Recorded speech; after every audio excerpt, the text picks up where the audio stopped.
ناظرین کرام، آج ہم اللہ تعالیٰ کے جلیل القدر پیغمبر سیدنا عیسیٰ روح اللہ کا ذکر پاک کرنے کی سعادت حاصل کر رہے ہیں۔ سیدنا عیسیٰ علیہ السلام، ہم 1,24,000 اللہ تعالیٰ کے جو انبیاء کرام اس دنیا میں آئے، ان سب کا احترام اور ان پر ایمان لانا ہم پر فرض ہے۔ امت مسلمہ کا کوئی فرد کسی نبی کی شان کے خلاف بات کرے تو وہ دائرہ اسلام سے خارج ہو جاتا ہے۔ دین اسلام دین ادب ہے، اس لیے ایک تو گزارش یہ بھی ہے، وہ لوگ جو دیگر ادیان سے تعلق رکھتے ہیں ان کو یہ اصول یاد رکھنا چاہیے کہ مسلمان کسی نبی کی شان میں کوئی گستاخی کا تصور بھی نہیں کر سکتے۔ ادب کے خلاف کوئی بات کرنے کا تصور، ان کو بھی کچھ خیال ہونا چاہیے کہ جب وہ پیغمبر اعظم و آخر صلی اللہ علیہ وسلم، امام الانبیاء صلی اللہ علیہ وسلم کا ذکر پاک کریں تو ادب کے دائرے میں اور ادب کو ملوز خاطر رکھا کریں۔ ناظرین کرام، سیدنا عیسیٰ علیہ السلام سے ہماری محبت جو ہے اس کی ایک وجہ یہ بھی ہے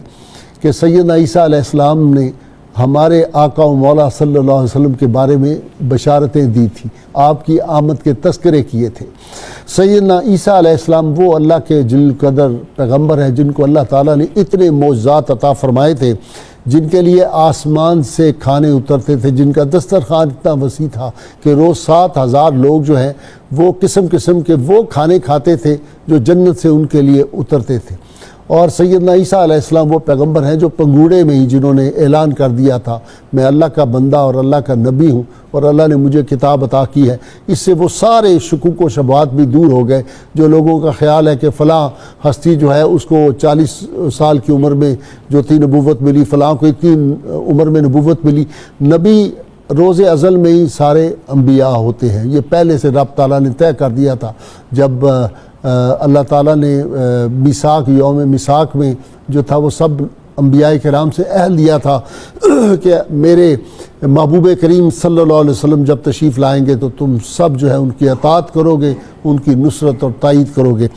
ناظرین کرام، سیدنا عیسیٰ علیہ السلام کی والدہ ماجدہ، یہ ہے دین اسلام، دین ادب۔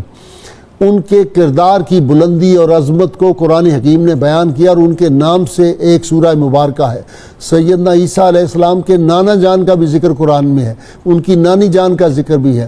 سیدنا عیسیٰ علیہ السلام کے خالو جان کا ذکر ہے، ان کے کزن کا ذکر ہے۔ سیدہ مریم سلام اللہ علیہا کی وہ شان کہ آپ صلی اللہ علیہ وسلم نے جو 4 عورتیں دنیا کی عظیم تر گنوائی تھیں، ان میں ایک سیدہ مریم سلام اللہ علیہا ہے۔ تو ہم تو تمام مذاہب کا بے پناہ احترام کرتے ہیں۔ سیدنا عیسیٰ علیہ السلام کی جو آپ کی کرامات، آپ کی جو معجزات تھے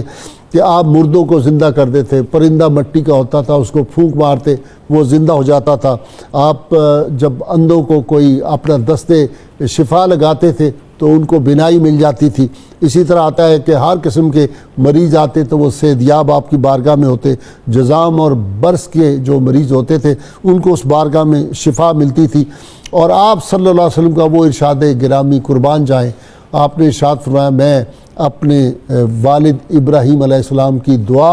اور جناب عیسیٰ علیہ السلام کی بشارت ہوں۔ سیدنا عیسیٰ علیہ السلام نے رحمت کونین صلی اللہ علیہ وسلم کی امت کے بارے میں بھی اللہ تعالیٰ سے جب پوچھا تھا کہ یا اللہ وہ تیرے حبیب پاک صلی اللہ علیہ وسلم کی امت کیسی ہوگی، تو پھر اس امت کی شان جو تھی وہ اللہ تعالیٰ نے جناب عیسیٰ علیہ السلام کو بتائی تھی کہ وہ جو امت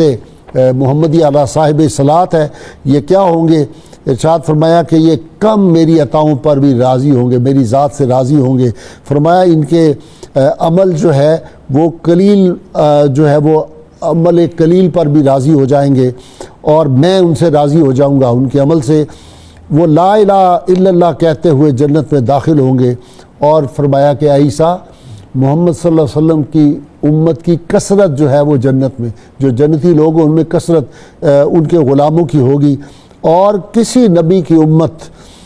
جو ہے وہ اتنی رتب اللسان میرے ذکر میں نہیں ہوگی جتنی یہ امت ہوگی، اور سجدہ ریزیوں کی خاطر اس امت کی گردنیں جھکی ہوں گی، اور اس طرح کسی نبی کی امت کی گردنیں نہیں جھکی ہوں گی۔ آج ہمیں سوچنا چاہیے کہ جناب عیسیٰ سے تعالیٰ نے فرمایا تھا، ہمیں بھی اس طرف توجہ کرنی چاہیے، ہمیں ان لوگوں میں اپنے آپ کو شامل کرنا چاہیے۔ ناظرین کرام، سیدنا عیسیٰ روح اللہ علیہ السلام کی عظمتیں، رفتیں، آپ کے معجزات، آپ کی والدہ ماجدہ کی عظمتیں،